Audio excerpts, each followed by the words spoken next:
رسوله الكريم أما بعد فأعوذ بالله من الشيطان الرجيم بسم الله الرحمن الرحيم عن حذيفة قال كان النبي صلى الله عليه وسلم إذا أخذ مفجعه من الليل وضع يده تحت خده ثم يقول اللهم باسمك أموت وأحيا وإذا استيقظ قال الحمد لله الذي أحيانا بعدما أماتنا وإليه النشور رواه البخاري ومسلم عن البراء ان پتہ حضرت حذیفہ رضی اللہ تعالیٰ عنہ سے روایت ہے، وہ فرماتے ہیں کہ نبی اکرم صلی اللہ علیہ وسلم جب رات میں اپنے بستر پر لیٹتے تو اپنا ہاتھ رخسار کے نیچے رکھتے، پھر کہتے الہی میں تیرے نام پر مروں گا اور جیوں گا۔ جب بیدار ہوتے تو کہتے شکر ہے اس اللہ کا جس نے ہمیں مر جانے کے بعد زندہ کیا، اسی کی طرف اٹھنا ہے۔ اس کو امام بخاری نے نقل کیا اور امام مسلم نے حضرت براء سے روایت کیا۔ اس کائنات عالم میں صرف ایک ہی ہستی ہے جس کا نام جناب محمد الرسول اللہ صلی اللہ علیہ وسلم ہے، جنہوں نے ہمیں ایک ایک چیز کے بارے میں تعلیم ارشاد فرمائی۔ ہم نے استنجا کیسے کرنا ہے حضور نے یہ بھی بتایا ہے، ہم نے غسل کیسے کرنا ہے یہ بھی حضور نے بتایا ہے، ہم نے وضو کیسے کرنا ہے یہ بھی حضور نے، ہم نے لباس کیسا پہننا ہے یہ بھی حضور نے بتایا، ہم نے سونا کس طرح ہے اور سونے کے آداب کیا ہیں یہ بھی حضور نے بتایا، اٹھنا کیسے ہے یہ بھی حضور نے بتایا۔ یہ آپ جناب کا بستر کیسا تھا، یہ بیت اللہ شریف جیسے آپ بیٹھے ہوئے ہیں، یہ سیدھی سائیڈ ہے یہ الٹی سائیڈ ہے۔ سیدھی سائیڈ کی طرف آقا جی علیہ الصلوۃ والسلام کا سر انور ہوتا، الٹی سائیڈ پہ آپ کے پاؤں ہوتے۔ آقا جی اس طرح آرام فرماتے کہ جب آپ چہرہ انور سیدھی کی طرف کرتے تو آپ کا رخ انور کعبے کی طرف ہو جاتا۔ یہ حضور سرور دو عالم صلی اللہ علیہ وسلم کے بستر مبارک کا انداز تھا، سیدھی سائیڈ پہ سر انور اور الٹی سائیڈ پہ پیر مبارک، سیدھی کروٹ لیٹتے تھے، اپنی ہتھیلی مبارک اپنے رخسار کے نیچے رکھ کے اس طرح آرام فرماتے تھے کروٹ لے کر۔ یہ حضور سرور دو عالم صلی اللہ علیہ وسلم کا آرام فرمانے کا طریقہ ہے۔ اچھا جی، اکثر اب تو شاید ہی کسی کو پتہ ہوگا کہ میت کو سنت دفنانے کا طریقہ کیا ہے۔ میت کو اب جتنے بھی مسلک والے ہیں وہ بالکل غلط دفنا رہے ہیں، ٹھیک طریقے سے کوئی بھی میت کو نہیں دفنا رہا۔ میت کو دفنانے کا یہی طریقہ ہے جو حضور سرور دو عالم صلی اللہ علیہ وسلم آرام فرماتے تھے، اس کو سیدھی کروٹ پہ لٹایا جائے گا۔ میں نے کئی جنازوں میں شرکت کی، سارے سیدھا لٹا دیتے ہیں میت کو اور اس کی گچی پکڑ کے ایسے موڑ دیتے ہیں، سیدھا لٹا کے اس کی گچی موڑ دیتے ہیں۔ یہ غلط ہے، یہ طریقہ کار سنت نے طریقہ کار نہیں ہے۔ بابا جی کروٹ کے بعد سیدھی کروٹ کے بعد لٹانا یہ ہے طریقہ کار میت کا، اور اگر نہ ہو تو پیچھے کوئی آپ ڈھیلا وغیرہ رکھ دیں، اگر نہ ہو تو دیوار قبر کی دیوار کے ساتھ اس کو جو ہے ٹیک لگا کے اس کو سیدھی سائیڈ پہ لٹایا جائے۔ ہم کیا کرتے ہیں، ہم سیدھا لٹا کے اس کی گردن پکڑ کے مروڑ دیتے ہیں سیدھی طرف کہ چلو اب جناب اس کا منہ کعبے کی طرف، ایسے کعبے کی طرف منہ نہیں ہوتا۔ حضور سرور دو عالم صلی اللہ علیہ وسلم نے اپنے عمل مبارک سے لیٹ کر کے آپ نے بتا دیا کہ یہ موت کی بہن ہے بابا، مرتے وقت جب لیٹو نا تمہیں موت یاد آئے مرتے وقت۔ اس لیے ہر سونے کے وقت آقا جی علیہ الصلوۃ والسلام نے ایک تو دعا پڑھنے کا حکم ارشاد فرمایا، دوسرا یہ بھی تعلیم فرمائی کہ دل کو صاف کر کے سونا ہے۔ غیبت، بغض، کینہ، حسد یہ لے کے اندر نہیں سونا اللہ کے بندے، اور کہیں یہ نہ ہو کہ مرتے وقت بھی تیرے اوپر اللہ کا عذاب جاری رہے۔ دیکھیں نا جی، مجھے جو میرے مالک نے رزق دینا ہے وہ دینا ہی دینا ہے، کسی کے چاہنے سے میرے رزق میں کمی نہیں آئے گی۔ جس طرح کوئی بندہ میری موت کو نہیں روک سکتا، اس طرح کوئی بھی بندہ میرے رزق کو نہیں روک سکتا۔ جب کوئی بندہ چاہ کے کچھ کر ہی نہیں سکتا، ہر وما یمسک فلا مرسل لہ من بعدہ، اگر اللہ کسی کے اوپر رحمت کے دروازے کھول دے دنیا ساری مل جائے بند نہیں کر سکتی، اور اگر اللہ تعالیٰ کسی کے اوپر رحمت کے دروازے بند کر دے ساری دنیا کھولنے کی کوشش کرے نہیں کھول سکتی۔ بابو جب سب کچھ ہونا اللہ کی مرضی تو دل میں حسد بغض کینہ رکھ کے کیا ملے گا؟ اپنی نیکی برباد کرنی، دل بھی صاف کرنا ہے۔ دماغ بھی صاف کرنا ہے، اور پھر یہ کہنا ہے اللہم باسمک اموت واحیا، مولا تیرے نام پہ ہی مرنا ہے، تیرے نام سے ہی جینا ہے، موت بھی تیرے نام پہ ہے، جینا بھی تیرے نام پر۔ پھر حضور سرور دو عالم صلی اللہ علیہ وسلم جب پھر آپ آرام فرما کے آپ بیدار ہوتے تو آپ پھر پڑھتے الحمدللہ الذی احیانا بعد ما اماتنا والیہ النشور۔ تمام تر تعریفیں اسی وحدہ لا شریک کے لیے ہیں جس نے ہمیں مرنے کے بعد زندگی عطا فرمائی۔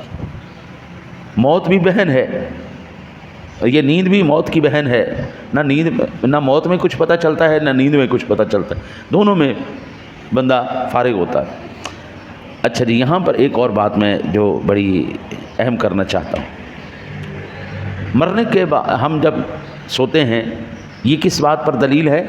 موت پر دلیل ہے کہ بابا جتنی مرضی زندگی گزار لے آخر یہ آنی۔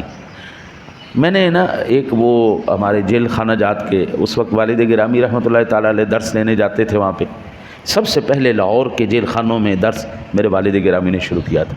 سب سے پہلے ہم جیلر سے ملے، اور جیلر سے ملنے کے بعد ہم نے ان سے سوال کیا کہ آپ ان مجرموں کو سب سے سخت سزا کون سی دیتے ہیں؟ ڈنڈے بھی مارتے ہیں، جوتے بھی مارتے ہیں، سارا کچھ کرتے ہیں، سب سے زیادہ جو آپ پیک کیجیے جس سے بڑی کوئی سزا ہی کوئی نہیں، وہ کون سی آپ دیتے ہیں؟ انہوں نے کہا جی 2 سزائیں دیتے ہیں ہم، ایک اس کو تنہائی دے دیتے ہیں، دوسرا سونے نہیں دیتے۔ ایک تنہائی میں پھینک دیتے ہیں، کال کوٹھڑی میں پھینکتے ہیں، دوسرا سونے نہیں دیتے۔ میں نے کہا پھر کھانا بھی نہیں دیتے ہوں گے؟ کہتا ہے نہیں، کھانا تو دبا کے دیتے ہیں، کھانا ہم دبا کے دیتے ہیں لیکن سونے نہیں دیتے۔ میں نے کہا جی اس کی وجہ کیا ہے؟ کہتا جی انسانی فطرت ہے، 3 دن سے زیادہ انسان جاگ نہیں سکتا، اس سے زیادہ جاگے گا تو پاگل ہو جائے گا، پاگل ہو کے مر جائے گا، جاگ ہی نہیں سکتا۔ تو کہتا جی 48 گھنٹوں کے اندر بڑے بڑے جو بدماش ہوتے ہیں نا ان کے پتے پانی ہو جاتے ہیں، کھانے سے زیادہ وہ آتی ہے نیند، زیادہ کھانے سے نیند آئے گی، جب وہ سونے نہیں دیں گے تو دماغی طور پر سارا گڑبڑا جائے گا۔ تو اللہ تعالیٰ کے حبیب کریم علیہ الصلوۃ والتسلیم کی ذات گرامی نے فرمایا اللہ کے بندے یہ جو نیند بھی دی ہے نا اللہ کا شکریہ ادا کر، شکریہ یا اللہ تیرا لاکھ لاکھ شکر، تو نے ہمیں نیند کی دولت عطا فرمائی، گولیاں کھا کے بھی لوگوں کو نیند نہیں آتی، ہم ایسے سار رکھتے ہیں تو ہو گئے۔ پھر یہ مرنا ہے، جتنا مرضی جاگ لو، سونا تو ہے ہی نا، سونے کے بغیر گزارا نہیں، اسی طرح مرے بغیر بھی گزارا کوئی نہیں۔ پھر سلانے کے بعد اللہ جو اٹھاتا ہے نا، اور اللہ وحدہ لا شریک یہ بتانا چاہتا ہے اور اللہ کے بندے جس طرح تو اس نیند سے اٹھ گیا ہے، موت کے بعد حشر کے لیے بھی اٹھنا ہے، حساب ہوگا تیرا، تیار ہو جا، شاباش تیار ہو اور آ جا۔ پھر یہاں پر آخری بات میں عرض کر کے، یہ بڑی اہم بات ہے میں عرض کر کے، عربی کے اندر بعض الفاظ کئی معنوں پر بولے جاتے ہیں، بعض الفاظ کئی معنوں پر بولے جاتے ہیں۔ اب یہاں پر اموت و احیا، موت اور زندگی کا ذکر ہوا۔ موت کا لفظ قرآن پاک میں کن کن معنی میں استعمال ہوا؟ موت کا جب ہم بات کرتے ہیں نا جی تو ایک ہی معنی سمجھ میں آتا ہے مر گیا ختم ہو گیا، نہیں ایسا نہیں۔ موت کا لفظ عربی میں پہلے نیند کے لیے بھی موت کا لفظ استعمال کیا جاتا ہے، سکون کے لیے بھی، بے عقلی کے لیے بھی، اور جہالت کے لیے بھی، بھیک مانگنے والے کے لیے بھی، گناہ گار کے لیے بھی، بڑھاپے میں جو شخص آ جائے اس کو ظاہر کرنے کے لیے بھی، ناگوار حالت جیسے ذلت ہے اس کے لیے بھی موت کا لفظ، فقر اور دیگر چیزوں کے لیے بھی موت کا لفظ استعمال آیا ہے، جیسے اب امن کا نمیتن فاحیینا، اور کہا کہ وہ مردہ تھا ہم نے اسے زندہ کیا۔ ہاں جی، پھر اسی طرح انک لا تسمع الموتى، بے شک تمہارے سنائے یہ نہیں سنیں گے، اب نہ سننے پر لفظ موتا آیا ہے۔ اب اس کو اب یہ کفر و جہالت کی جو کیفیت تھی اس کو موتا کہا گیا، یہ کافر اور جاہل لوگ ہیں ان کو موتا کا لفظ، لہٰذا قرآن پاک جب ہمارے علماء یہ کہتے ہیں نا آپ پڑھیں، ضرور پڑھیں، یا حضور کا فرمان پڑھنا پڑھیں لیکن کسی عالم سے پڑھیں۔ لوگ اگر پھر ہم جب وہ سوال کرتے کیوں نہ جی ہم خود کیوں نہ پڑھیں اور موت جو ہے ہم آپ ہی پڑھ کے کیوں نہ سمجھیں، تو پھر آپ پڑھ کے سمجھنے کا نقصان یہ ہوتا ہے جہاں پر مراد کچھ اور ہوتی ہے آپ کچھ اور سمجھے بیٹھے ہوتے ہیں اور پھر گمراہ ہونے کا خطرہ ہوتا ہے۔ پھر جب علماء کہتے ہیں کہ اگر آپ بغیر کسی استاد کے پڑھیں گے تو گمراہ ہو جائیں گے، پھر لوگ کہتے ہیں لو جی مولوی کہتے ہیں قرآن پڑھا نر بندہ گمراہ ہو جاتا ہے۔ یہ دعویٰ کیا مولوی صاحب کا ہے؟ نہیں. یضل بہ کثیرا ویہدی بہ کثیرا، اسی قرآن کو بہت سے پڑھ کر گمراہ ہو گئے اور بہت سے پڑھ کے ہدایت پہ آ گئے. یہ خود قرآن کا دعویٰ ہے. جو لوگ مذاق اڑاتے ہیں وہ دراصل مولوی کا مذاق نہیں اڑا رہے، اپنی جہالت کی بنا پر قرآن کا مذاق اڑا رہے ہیں. بابا یہی کہا ہے نا، کسی استاد سے پڑھ لو، سیکھنے والے سے سیکھ لو. اب کس معنی میں کیا لفظ استعمال کیا جا رہا ہے؟ جس طرح میں آپ کو بتاؤں، اگر موت کا ایک ہی معنی ہو، موت کا ایک ہی معنی ختم ہو گئے، مر گئے، مٹ گئے، ختم ہو گئے، تو پھر اللہ تعالیٰ وحدہ لا شریک نے کیوں فرمایا خبردار شہید کو مردہ نہیں کہنا؟